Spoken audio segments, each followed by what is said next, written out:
January 23, 2020. The Wuhan virus exploded. While Wuhan announced the lockdown of the city, Xi Zhengli and her team released a paper stating that the Wuhan coronavirus was of probable bat origin. This was published in Nature on February 3rd. The paper indicated that the Wuhan virus utilized the same key as SARS to gain entry into the human body. She also announced the 2019 nCoV genome sequence was 96.2% consistent with a bat coronavirus originating in Yunnan, China, called RATG13, signaling a natural source of the Wuhan virus. However, Xi Zhengli's natural origin assertion was doubtful. The outbreak occurred in Wuhan, the same location as the P4 laboratory where Xi was based, and which housed highly similar viruses. Common sense would lead the government to first inspect the P4 laboratory for any leakage incident and potential safety concerns. Instead, they shifted public attention from the P4 laboratory to the South China seafood wholesale market that sold no bats, and designated it as the origin of the disease. At the same time, authorities sealed off all virus samples, prevented international experts from joining the investigation, and used national television to slander doctors such as Li Wenliang, who disclosed the outbreak for spreading rumors.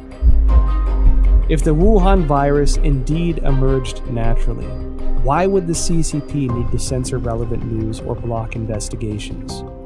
Could the Wuhan P4 laboratory have its secrets? Virus samples and genome sequences may be the exact ingredients we need to find our answers. When I first heard of the coronavirus, I was deeply concerned. Almost every disease that starts in China begins in Guangdong province, the province that surrounds Hong Kong, in the south. But Wuhan is in the central portion of the country, and so this was extremely unusual. It's not a conspiracy theory to think that the coronavirus came from the Wuhan lab. We don't know at this point. And until we know, the theory about the lab origin is certainly something that we should consider. I noticed that after the outbreak, the Wuhan Institute of Virology kept strangely quiet. Under normal circumstances, as the nation's highest level of virology research institute, it should be the first one to actively respond when the entire country is working around the clock, attempting to control a disease like this. One that so closely fits the type of viruses its scientists were researching. In contrast, the Institute had a highly visible demonstration on CCTV of their efforts to detect and prevent the outbreak of virus in pigs of Guangdong in 2018. It should be noted that the Wuhan Institute displayed a series of abnormal events since the start of 2020. January 2nd, an email from the Director General of the Institute to all internal staff was circulated. The subject was Notice regarding the strict prohibition of disclosure of any information related to the Wuhan unknown pneumonia.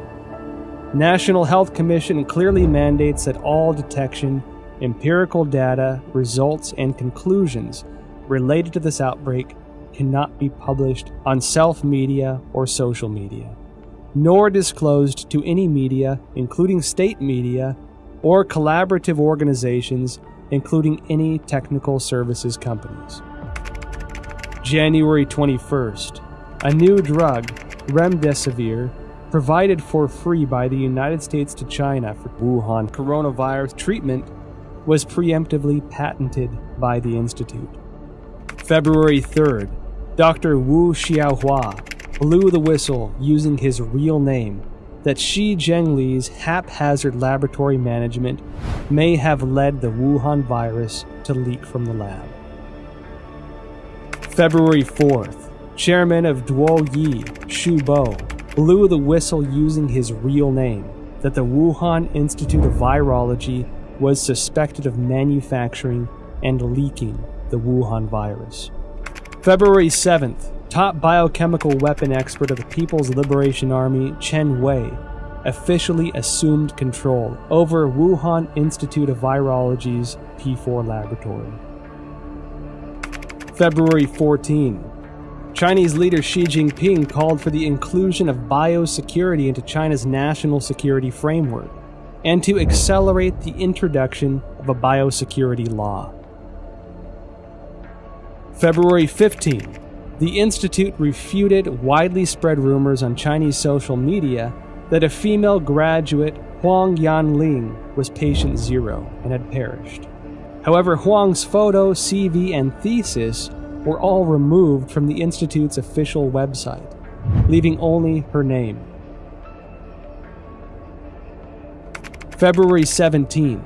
Institute researcher Chen Chuanjiao blew the whistle using her real name that Director General of the Institute, Wang Yanyi, was suspected of leaking the virus.